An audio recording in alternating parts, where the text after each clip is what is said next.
இது மண்டே அன்றைக்கி வந்து பார்த்திங்கன்னா கேக் வந்து ரெடி பண்ணிகிட்டு இருந்தேன். என்னுடைய பெரியம்மாவுடைய பேர பையனுக்கு வந்து பர்த்டே. அது வந்து பார்த்திங்கன்னா முன்னாலே ஒரு 10 நாள் முன்னாலே வந்து பார்த்திங்கன்னா நான் ஊருக்கு போயிருந்தேன். அப்போவே வந்து பார்த்திங்கன்னா கும்பாபிஷேகத்துக்கு போயிருந்திருப்பேன்னு சொல்லிட்டு நம்மளுடைய ஷார்ட்ஸ் வீடியோவில் சொல்லியிருந்திருப்பேன். அப்போவே வந்து அண்ணி வந்து சொல்லியிருந்தாங்க, இந்த மாதிரி தம்பிக்கு பர்த்டே வருது, ஐஸ் கேக்கு தான் வேணும்னு சொல்லிட்டு அவன் 1 மாதத்துக்கு முன்னாலேருந்தே சொல்லிகிட்டு இருக்கான், 1ஆம் தேதிமா செஞ்சு கொடுத்துரு அப்படின்னு சொல்லிட்டு.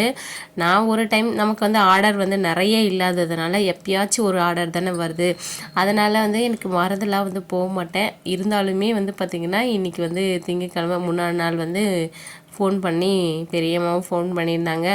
அண்ணியோட பையன் அண்ணனோடைய பையன் அவனும் வந்து பார்த்திங்கன்னா ஃபோன் பண்ணி எனக்கு அத்தை கேக் செஞ்சு எடுத்துகிட்டு வந்துடும் நாளைக்கு அப்படின்னு சொல்லியிருந்தான்.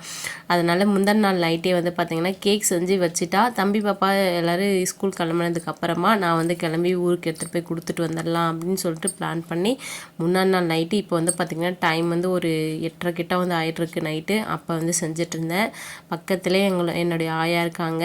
ஆயானா அவங்க சும்மா சொல்ல முடியாது, எப்போல்லாம் போகிறனோ வரனோ அப்போல்லாம் வந்து பார்த்திங்கன்னா கஷ்டப்படுறேன் அப்படின்றதுக்காக காசு கொடுத்து தான் வந்து அனுப்புவாங்க. அதுக்கப்புறமா வந்து பார்த்திங்கன்னா நான் ப்ளெயின் கேக் வந்து ஆயாக்கு கொடுக்கறதுக்காக பண்ணியிருந்தேன். 2 கேக்குமே வந்து ஒன்று தான் வந்து ரெடி ஆச்சு. என்னன்னு தெரியல, ஃபஸ்ட்டு ப்ளெயின் கேக் வந்து ரெடி ஆகிடுச்சு. அதுக்கப்புறமா தான் வந்து பார்த்திங்கன்னா பர்த்டேக்கு செய்கிற கேக் வந்து வெந்திருந்துச்சு. என்னன்னு தெரியல, 2மே வந்து பார்த்திங்கன்னா ஒரே டைமில் வந்து வேக வச்சது தான். இது குவான்டிட்டி கொஞ்சம் அதிகமாக இருந்ததுனாலே என்னன்னு தெரியல. அதுக்கப்புறம் நான் ஸ்ட்ராபெரி ஃப்ளேவரில் தான் வந்து ரெடி பண்ணியிருந்தேன். அவங்க ஃப்ளேவர்லாம் சொல்லலை. ஆல்ரெடி நான் வந்து பாப்பாவுடைய பர்த்டேக்கு வந்து செஞ்சு எடுத்துகிட்டு போயிருந்தேன். அந்த மாதிரி டேஸ்ட்டாக வந்து பண்ணி கொடுன்னு தான் சொல்லியிருந்தாங்க. நானே சூஸ் பண்ணிக்கிட்டேன் ஸ்ட்ராபெரி ஃப்ளேவரு. அதுக்கப்புறம் மெயின் கோட்டு க்ரெம் கோட்டு எல்லாமே கையோடு வந்து முடிச்சுக்கிட்டேன்.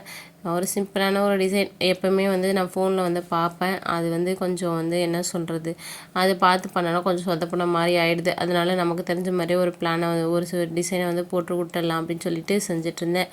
ப்ளூ கலர் வந்து பண்ணிகிட்ருந்தேன். நைட்டுன்றதுனால கொஞ்சம் அவ்வளோ கிளியராக வந்து தெரியல.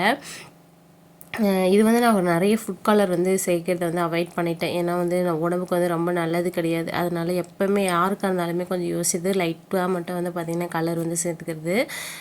ஃபைனலாக வந்து பார்த்திங்கன்னா அந்த கேக் இப்படி தான் வந்து இருந்தது. 1 kg வந்து ஸ்ட்ராபெரி ஃப்ளேவர் கேக்கு. அதுக்கப்புறமா அந்த கேக் எடுத்து செஞ்சதுமே ஃப்ரீசரில் வந்து வச்சுட்டேன். நல்லா வந்து கூலிங் ஆட்டம் அப்படின்ட்டு. நைட்டு ஃபுல்லாக கூலிங் ஆகிடுச்சுன்னா மறுநாள் நாள் காலையில் தான் வந்து எடுத்துகிட்டு ஊருக்கு போவேன். இது வந்து ப்ளெயின் கேக்கு. இது வந்து ஒரு 1/2 kg மெஷர்மெண்ட்டில் வந்து பண்ணியிருந்தேன். நல்லாவே வந்து பார்த்திங்கன்னா சாஃப்டாக ஃபான்ச் இருந்துச்சு. அதையுமே நைட்டு நல்லா கூல் டவுன் ஆனதுக்கப்புறம் கட் பண்ணி வச்சுட்டு தூங்கும் போது ஒரு 11 மணிக்கிட்ட வந்து ஆயிடுச்சு. அதுக்கப்புறம் தான் தம்பி பாப்பாலாம் தூங்க வச்சுட்டு நானுமே வந்து பார்த்திங்கன்னா தூங்கியிருந்தேன்.